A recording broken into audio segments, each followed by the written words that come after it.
Friend वर्षा। आज की इस वीडियो में हम यहाँ पर बात करेंगे बीएड एंट्रेंस एग्जाम के लिए क्वेश्चंस की, जो कि हम 1000 क्वेश्चन सीरीज में यहाँ पर आपसे साथ डिस्कस करेंगे। डेली यहाँ पर हम 25 क्वेश्चंस को डिस्कस करते हैं। तो स्टार्ट करते हैं वीडियो को। वीडियो आपको पसंद आती है तो लाइक कीजिए, फ्रेंड्स के शेयर कीजिए, और किसी भी तरह की कोई भी क्वेरी हो तो जरूर बताइएगा। स्टार्ट करते हैं वीडियो को। आप लोग जब तक आ जाइए, और आपको वीडियो पसंद आती है तो लाइक कीजिएगा, अपने फ्रेंड्स के साथ भी जरूर शेयर कर दीजिएगा, जो भी आपके ग्रुप हैं। ठीक है, देखिए क्वेश्चन स्टार्ट करते हैं। फर्स्ट क्वेश्चन है हमारा, discount on issue of debenture should be shown in. अब जो हम डिवेंचर्स पर डिस्काउंट देते हैं वो जो हमारा दिखाई देता है वो कहाँ हम शो करेंगे? Asset side of balance sheet, liability side of balance sheet, debit side of the profit and loss account, या फिर credit side of profit and loss account? बताइए। डिवेंचर को इश्यू करने में जो हम डिस्काउंट प्रोवाइड कर रहे हैं डिवेंचर होल्डर्स को, वो हम कहाँ दिखाएंगे? जल्दी आंसर करिए, किसी को कोई आइडिया है इसके बारे में? देखिए, अगर हम बात करें तो ये इसका जो राइट आंसर हो जाएगा वो होगा यहाँ पे option number A, asset side of the balance sheet. अब लेकिन इसको असेट मत समझिएगा, ये हमारा कैपिटल लॉस है, क्योंकि डिस्काउंट हम दे रहे हैं तो ये हमारे लिए लॉस हो गया, क्योंकि डिवेंचर्स हमारी कैपिटल से गए हैं, तो ये हमारे लिए कैपिटल लॉस है। तो इसको हम असेट साइड में फिक्टिशियस एक्सपेंडिचर करके दिखाएंगे, जब तक ये पूरा राइट ऑफ नहीं हो जाता तब तक। तो ऑप्शन अगर आपको यहाँ पर ऑप्शन में ये भी आता है कि अगर हम ये हमारे लिए एक्सपेंडिचर है कि हमारे लिए असेट है, तो कंफ्यूज मत होइएगा, है ये एक्सपेंडिचर, लेकिन असेट साइड में शो करते हैं मिसलेनियस एक्सपेंडिचर करके, और ये हमारा कैपिटल लॉस है। इसको धीरे धीरे करके राइट ऑफ करते हैं, क्योंकि एक बार में राइट ऑफ करेंगे तो आपकी बैलेंस शीट यहाँ पर आपकी फाइनेंशियल पोजीशन जो है वो बहुत गलत बताएगी, जो कि आपके इन्वेस्टर के लिए क्या होगा, यहाँ पर इन्वेस्टर को सही तरह से एक ट्रू पिक्चर नहीं मिल पाएगी, या फिर हम ये कह सकते हैं कि इन्वेस्टर फिर आगे जाके आपकी कंपनी में वो in case of foreign trade the bill of lading relates to. अब फॉरेन ट्रेड की यहाँ पर हम बात करें तो उस केस में जो बिल ऑफ लेडिंग है वो हमारा किससे रिलेटेड होता है? The insurance of goods in transit, the processing of goods, the transit of goods, या फिर the auction of goods damaged in transit? बताइए।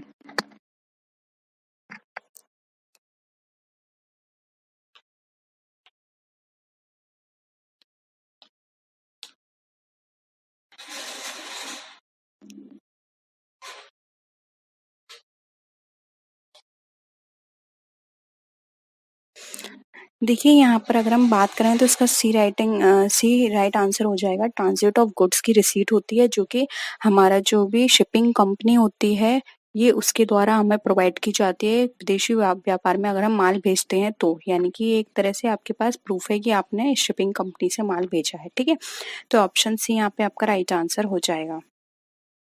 नेक्स्ट क्वेश्चन है, an importer can take delivery of goods by producing bill of sale, bill of loading, shipping order, या फिर mats receipt? बताइए।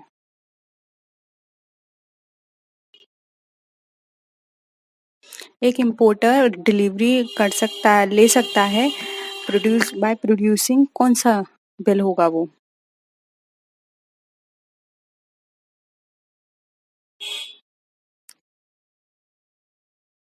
क्या हो जाएगा आंसर? Bill of loading. ठीक है, एक बिल ऑफ लोडिंग को देकर यहाँ पर एक जो आयात करता है या इंपोर्टर है वो माल की डिलीवरी ले सकता है। ठीक है, नेक्स्ट क्वेश्चन है, performance evaluation of a responsibility centre can be done by ROI, rate of return, EVA, या फिर ऑल ऑफ द अबव? बताइए।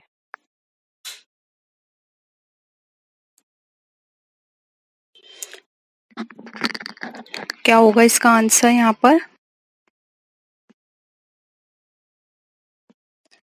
देखिए, ऑल ऑफ दी अबव हो जाएगा, क्योंकि जब हम परफॉर्मेंस इवैल्यूएशन की बात करते हैं रिस्पांसिबिलिटी सेंटर में, तो हम आरओआई यानी रेट ऑफ रिटर्न के थ्रू भी कर सकते हैं, रिटर्न ऑन सेल के थ्रू, या फिर ईवीए के थ्रू। और अगर आपको ईवीए नहीं पता है तो देखिए, ईवीए की फुल फॉर्म होती है इकोनॉमिक वैल्यू एडेड। ये एक इंक्रीमेंट डिफरेंस बताता है आपका रेट ऑफ रिटर्न और जो कंपनी की कॉस्ट ऑफ कैपिटल होती है। उन दोनों के बीच का जो भी इंक्रीमेंटल होता है वो हमारा इकोनॉमिक वैल्यू एडेड कहलाता है, ठीक है। तो इन तीनों से ही आप अपने रिस्पॉन्सिबिलिटी सेंटर की परफॉर्मेंस को इवेल्युएट कर सकते हैं। ऑप्शन डी यहाँ पे करेक्ट है। नेक्स्ट क्वेश्चन है सोशल बैलेंस शीट शोज। अब जो सोशल बैलेंस शीट है वो क्या शो करती है? Social cost, social revenues, value of employees of the organisation या फिर ऑल ऑफ द अबव, बताइए।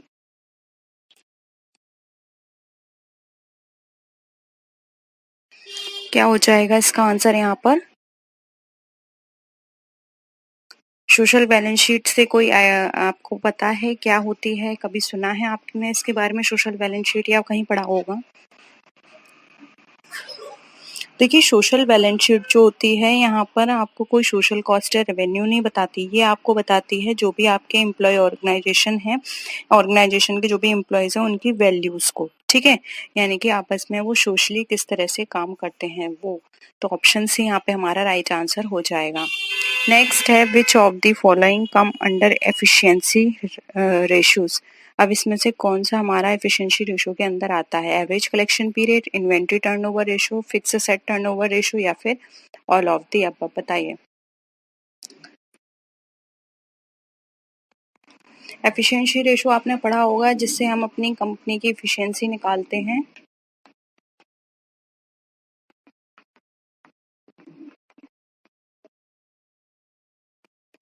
देखिए यहाँ पर इसका आंसर हो जाएगा डी, क्योंकि एफिशिएंसी का मतलब होता है हमारी कंपनी कितने टाइम पीरियड में हम कितना अर्न कर रहे हैं, कितनी प्रोडक्टिविटी निकल कर आ रही है, ये सब चीज़ें हमारी एफिशिएंसी में बताती है। तो देखिए average collection period, inventory turnover and fixed, ये सारे इसके अंदर इंक्लूड है। फिक्स टर्नओवर रेशो से हमारी असेट्स की हमारी एफिशिएंसी पता चलती है। इन्वेंट्री से हमारी इन्वेंट्री का पता चलता है कि इन्वेंट्री का हमारा साइकिल क्या है, कितनी इन्वेंट्री हमें चाहिए कितने टाइम पीरियड के लिए।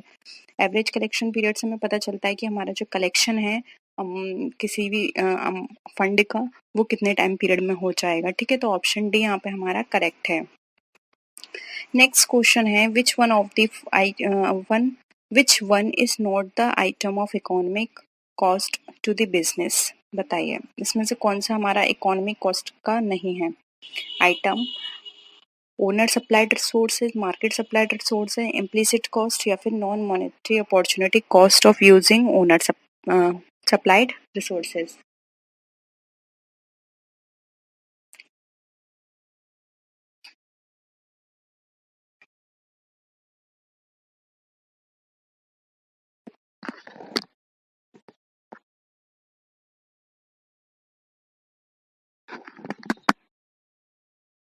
देखिए इम्प्लिसिट कॉस्ट बिजनेस से कंसर्न है क्योंकि ये बिजनेस की इंटरनली कॉस्ट बताती है, ठीक है। और नॉन मॉनेटरी अपॉर्चुनिटी कॉस्ट ये भी बिजनेस से कंसर्न है, ये भी बिजनेस से कंसर्न है। सिर्फ मार्केट सप्लाइड ऐसी है जो कि बिजनेस से कंसर्न नहीं है, ठीक है। सॉरी, बिजनेस से कंसर्न है, ठीक है। तो यहाँ पे हमसे नॉट पूछा गया है तो इकोनॉमिक कॉस्ट जो है वो हमारी इससे कंसर्न नहीं होती है। तो ऑप्शन डी बी यहाँ पे हमारा करेक्ट आंसर हो जाएगा, क्योंकि यहाँ पर आपसे ये पूछा गया था कि इसमें से कौन सी आर्थिक व्यवसाय की मद नहीं है, तो मार्केट नहीं है। ओनर सप्लाइड रिसोर्सेज हमारे वर्क करते हैं इकोनॉमिक कॉस्ट के लिए, इम्प्लिसिट कॉस्ट वर्क करता है, नॉन मॉनेटरी अपॉर्चुनिटी कॉस्ट भी वर्क करता है, ठीक है। लेकिन यहाँ पे मार्केट सप्लाइड रिसोर्सेज हमारा इकोनॉमिक कॉस्ट से यहाँ पे रिलेटेड नहीं है, तो इसलिए ऑप्शन बी हमारा करेक्ट हो जाएगा। नेक्स्ट है demand must have the elements. अब डिमांड में कौन कौन से एलिमेंट्स होने चाहिए? Desire, want, quantity, price and time या फिर ऑल ऑफ द अबव। आपने डिमांड के बारे में पढ़ा होगा।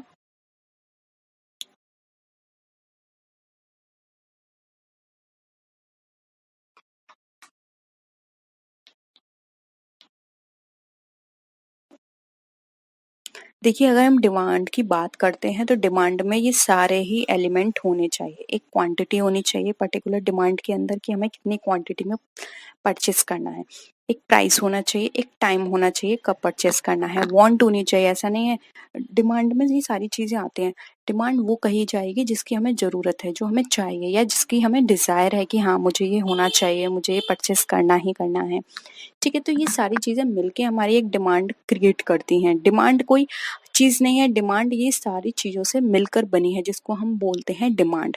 यानी कि जो हमें किसी भी चीज को लेने की डिजायर हो रही है तो वो हमारी डिमांड है, किसी भी चीज की हमें वांट है वो हमारे लिए डिमांड है, या पर्टिकुलर टाइम पीरियड पर हमें कुछ चाहिए या फिर पर्टिकुलर प्राइस पर, पर्टिकुलर क्वांटिटी में, तो वो सब हमारी डिमांड है, इसलिए all of the above right answer हो जाएगा। ठीक है, नेक्स्ट है identify from the following the test statics for which the value of numerator should always be greater than that of denominator. बताइए ऐसा कौन सा टेस्ट है जिसमें हमारा न्यूमरेटर हमेशा ज्यादा होता है डिनोमिनेटर से। न्यूमरेटर समझते हो, जो ऊपर वैल्यू दी होती है हमारी, और जैसे कि ऊपर हमने लिख दिया एक्स एंड वाई नीचे, तो ये हमारी है न्यूमरेटर, ये हमारी है डिनोमिनेटर। बताइए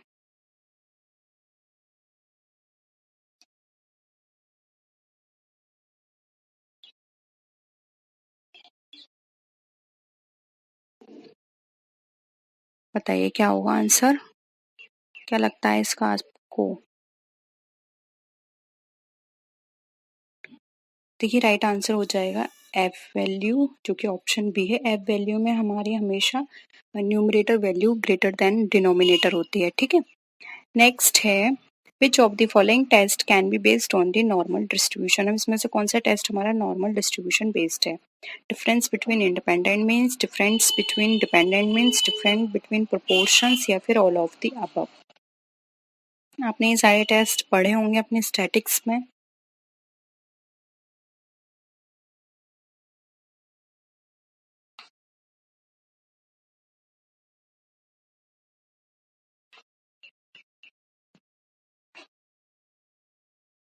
देखिए यहाँ पर हम बात करें नॉर्मल डिस्ट्रीब्यूशन की, तो नॉर्मल डिस्ट्रीब्यूशन का कर्व कैसा होता है आपने देखा होगा, वेल शेप कुछ इस तरह से बनता है। ठीक है, यानी कि ये सारी पॉजिटिव वाली चीजें होंगी, ये नेगेटिव वाली चीजें होंगी इधर। ठीक है, तो इसमें ये ऑप्शन डी राइट आंसर हो जाएगा। इसमें हम इंडिपेंडेंट की भी बात करते हैं, डिपेंडेंट की भी बात करते हैं, प्रोपोर्शन की भी बात करते हैं। ठीक है, यानी कि कौन सा कितना किस पे डिपेंडेंट है और कितना इंडिपेंडेंट है। ठीक है, तो यहाँ पर ऑप्शन डी हमारा राइट आंसर हो जाएगा। ये सारे ही हमारे नॉर्मल डिस्ट्रीब्यूशन बेस्ड है। ठीक है, नेक्स्ट है from the following identify one situation where F test can not be used.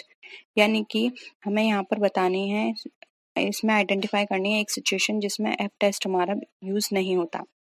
Options देखें यहाँ पे, to compare more than two population means, second option है to test the hypothesis about a single population variance, C है to test the hypothesis about two population variance, and D है हमारा to study about randomized block design. बताइए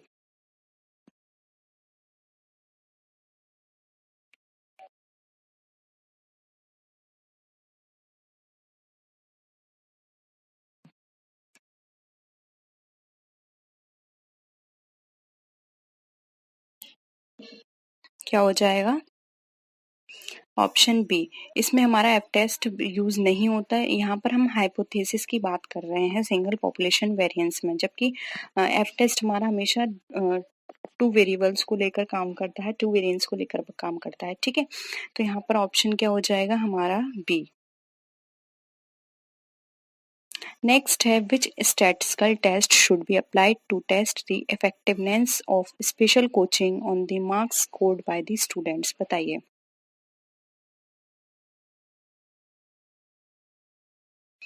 pair T test, chi square test, Z test, या F test.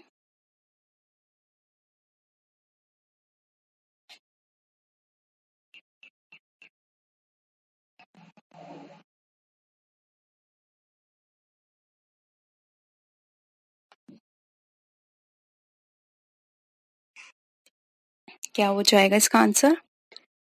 देखिए special question on marks score की बात की जा रही है यहाँ पे, तो यहाँ पर जो ऑप्शन होगा वो हमारा ऑप्शन ए राइट आंसर होगा, पेयर टी टेस्ट। यहाँ पर जो इफेक्टिव रिजल्ट हमें प्रोवाइड करेगा वो पेयर टी टेस्ट होगा। टी टेस्ट के थ्रू हम इसको अपने एनालाइज कर सकते हैं। ठीक है, नेक्स्ट है which among the following is the most popular approach for accomplishing the results.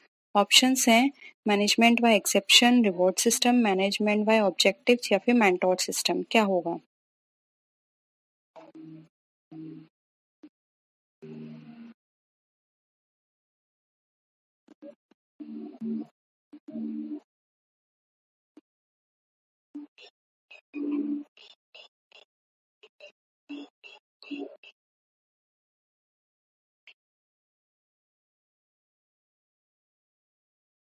देखिए, अगर हम रिजल्ट्स की बात करें, जो रिजल्ट्स को अचीव करने में जो सबसे ज़्यादा हेल्प करते हैं वो होते हैं मैनेजमेंट बाय ऑब्जेक्टिव्स। इसमें क्या होते हैं, इंडिविजुअल ऑब्जेक्टिव्स को हमारे जो भी ऑर्गेनाइजेशन के ऑब्जेक्टिव्स हैं उससे मर्ज कर दिया जाता है, जिससे कि उनके ऑब्जेक्टिव्स के साथ-साथ कंपनी के ऑब्जेक्ट्स भी ईज़िली अचीव हो पाएँ, ठीक है? इसलिए यहाँ पे ऑप्शन सी हमारा राइट आंसर हो जाएगा। नेक्स्ट है the managerial function of organisation organising involves. अब इसमें से आपको बतानी है जो मैनेजरियल फंक्शन है ऑर्गेनाइजेशन का, उसमें क्या क्या चीज़ें इन्वॉल्व हैं। ऑप्शन है reviewing and adjusting plan in the light of changing conditions, B है establishing program for the accomplishment of objectives, C है creating structure of function and duties to be performed, and D है हमारा getting things done through others. बताइए।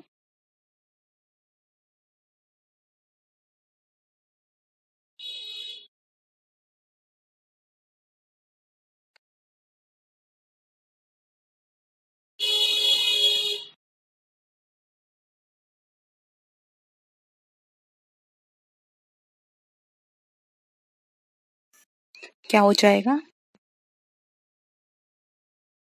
देखिए, यहाँ पे organisation के managerial function की बात की है, तो इसमें हम क्या करेंगे, स्ट्रक्चर को बनाएँगे, जिससे कि हम वहाँ पे ईज़िली अपनी ड्यूटीज़ को परफ़ॉर्म कर पाएँ, ठीक है?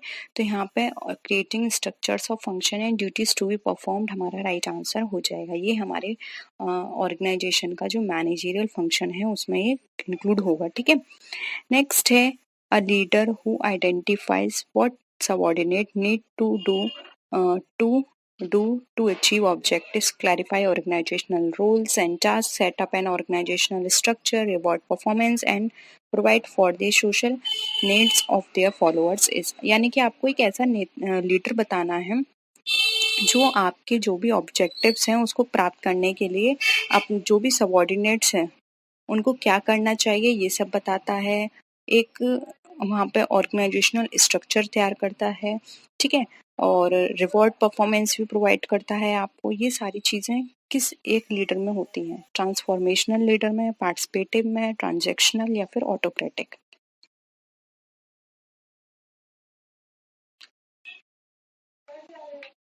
बताइए क्या होगा आंसर?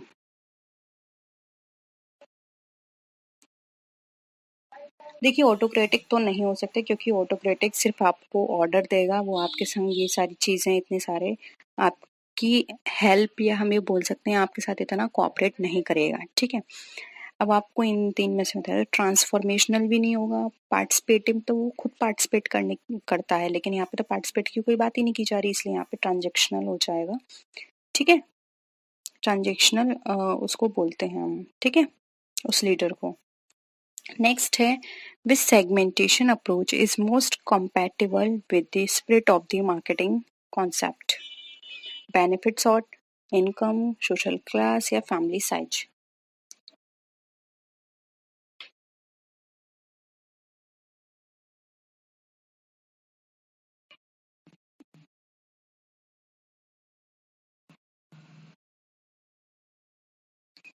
आपको वो सेगमेंटेशन की अप्रोच बतानी है जहाँ पर हमारा जो मार्केटिंग कॉन्सेप्ट है वो वहाँ पे स्प्लिट हो जाता है।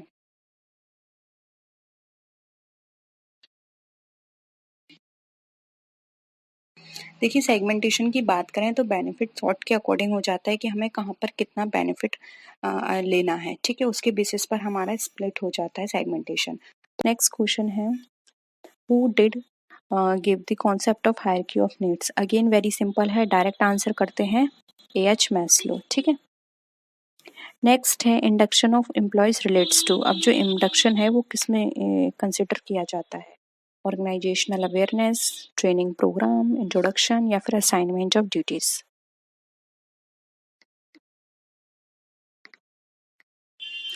क्या हो जाएगा आंसर?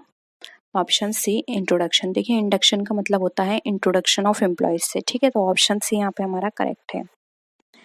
नेक्स्ट है king demand curve is relates to monopoly, discriminating monopoly, oligopoly या फिर perfect competition? King demand curve बहुत पूछा जाता है, अगेन इम्पोर्टेंट है तो याद रखिए।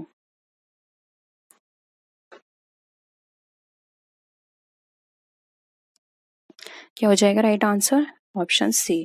ओलिगोपॉली में किंग डिमांड कब पाया जाता है, और ये समझ लीजिए ओलिगोपॉली क्या होती है। तो देखिए ओलिगोपॉली में क्या होता है, स्मॉल नंबर ऑफ फर्म्स होती हैं और इसमें जो एंट्री और एग्जिट होती है वो बैरियर होता है, यानी आपको यहाँ पे एंट्री बहुत मुश्किल, एंट्री का बैरियर है, और अगर एंट्री हो जाती है तो आपको एग्जिट करने में बहुत प्रॉब्लम है, ठीक है।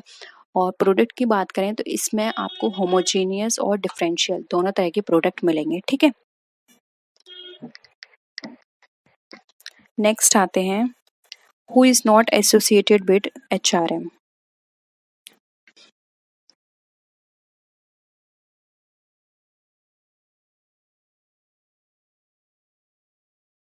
बताइए। मिशेल जे जूसियस, डेलियोडरी, एडवोइन बी फ्लिप्पो, या फिर केके डेविड। देखिए इसमें से जो केके डेविड हैं वो हमारे HRM से रिलेटेड नहीं है, तो ऑप्शन क्या है, डी। नेक्स्ट है, merit rating is not known as efficiency rating, service rating, job rating, या फिर एक्सपीरियंस रेटिंग।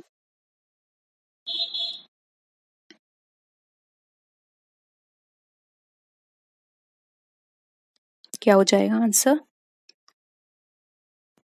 आंसर होगा हमारा यहाँ पे सी, जो कि है हमारा जॉब रेटिंग। क्योंकि देखिए मेरिट रेटिंग हम एफिशिएंसी को देखकर करते हैं, सर्विस को देखकर करते हैं और एक्सपीरियंस को, लेकिन जॉब रेटिंग नहीं की जाती मेरिट रेटिंग के अंदर, ठीक है। जॉब रेटिंग में बहुत सारी चीज़ें और कंसिडर करते हैं, ठीक है, ओवरऑल। तो एफिशिएंसी हम देखते हैं, उसके बेसिस में मेरिट होती है। सर्विस रेटिंग की, उसकी सर्विस कैसी चल रही है, वो किस तरह से सर्विस कर रहा है, एक्सपीरियंस उसका चेक किया जाता है, ठीक है। तो ऑप्शन सी यहाँ पे करेक्ट है। Next, in perfect competition, the demand curve of a firm is vertical, horizontal, positively sloped या फिर negatively sloped। बताइए। आपने कॉम्पिटिशन्स पढ़े होंगे, मार्केट के टाइप्स हैं ये, perfect competition, monopoly competition and monopolistic competition, oligopoly, monopsony, पढ़े होंगे ये सब, इकोनॉमिक्स का पार्ट है ये।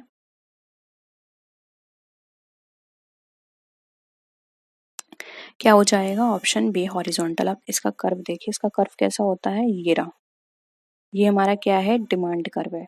अब ये हॉरिजॉन्टल क्यों होता है, तो ये भी समझ लीजिए, क्योंकि इसको हॉरिजॉन्टल होने का एक कारण ये है कि इसमें सेलर जो होता है प्राइस टेकर होता है, और ये एज्यूम किया, ये सोचा जाता है कि जो भी प्राइस यहाँ पे रिसीव करेगा वो प्राइस, वो एवरी यूनिट जितनी भी सेल करेगा सब पर सेम रहेंगे, क्योंकि क्या है, ये प्राइस टेकर है, प्राइस मेकर नहीं है। कस्टमर यहाँ पे प्राइस मेकर होता है, ठीक है। तो ऑप्शन क्या हो जाएगा यहाँ पे, ऑप्शन बी। नेक्स्ट है, which one is not non financial incentive, additional bonus of minimum wasteful expenditure, permanent job, participatory decision making, या फिर रिकॉग्निशन ऑफ इंडिविजुअलिटी।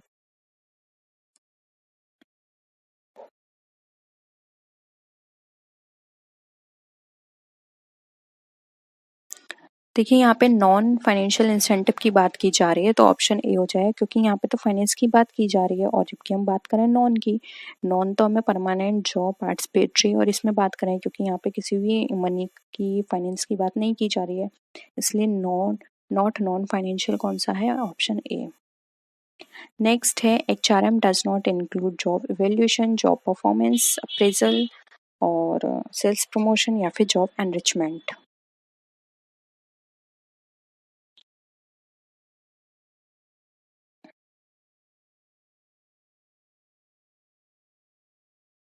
क्या हो जाएगा आंसर? आंसर देखिए सी होगा, सेल्स प्रमोशन, क्योंकि ये मार्केटिंग का पार्ट है, HRM का पार्ट नहीं है, ठीक है। नेक्स्ट है, which one of the following is not a benefit of privatization. बताइए। Encourage entrepreneurship, concentration of economic power, better management of enterprise, या फिर फ्रीडम फ्रॉम ब्यूरोक्रेसी। नॉट पूछा है, not a benefit.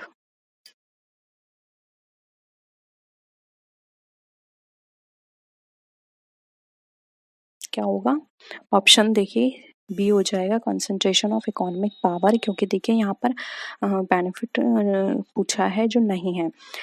Encourage entrepreneurship होती है हमारी, better management surprise भी होता है और फ्रीडम ऑफ ब्यूरोक्रेसी भी है। लेकिन कंसंट्रेशन इकोनॉमिक पावर पे ये लोग नहीं करते, क्योंकि प्राइवेटाइजेशन में ये सिर्फ अपने प्रॉफिट पर फोकस करते हैं, उस पर कॉन्सेंट्रेट करते हैं। इन्हें इकोनॉमिक पावर से कोई लेना देना नहीं है, ये बस अपना प्रॉफिट कमाते हैं और जिस भी कंट्री से आते हैं वहाँ चले जाते हैं। ठीक है, बस अपना प्रॉफिट से मतलब रखते हैं ये लोग, इसलिए यहाँ पे बी राइट आंसर हो जाएगा। तो ये थे क्वेश्चंस। होप यहाँ पे सारे क्वेश्चंस क्लियर हैं। कोई भी क्वेश्चन में डाउट है प्लीज़ बता दीजिए, हम इवनिंग क्लासेस में उसको डिस्कस कर लेंगे। स्क्रीनशॉट नहीं तो टेलीग्राम पर आप भेज दीजिएगा, ठीक है। और